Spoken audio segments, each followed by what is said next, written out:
Nakakimo, okay, nakakimo. So, sumakit siya bigla. Sobra-sobra sakit. Worst pain of my life, 10 out of 10. Iiyak ka. Lahat na ng buong gabi walang tulog. Mula pag upo sa lazy boy sa gabi hanggang sumikat ang araw, walang tulog. Nakaupo. Dasal ng dasal. Humihiyaw lang buong gabi. Sasakit siya para siyang may kutsilyo na may sumasaksak sa likod mo. Saksak, saksak, saksak.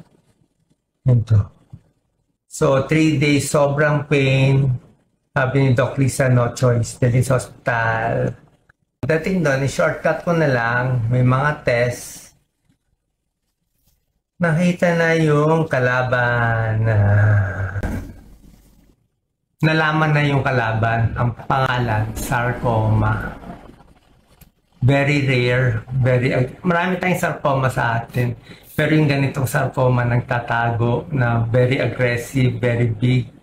Nainipit na ang liver, naipit pa yung puso ko. Puso ko nakapisa yung right atrium.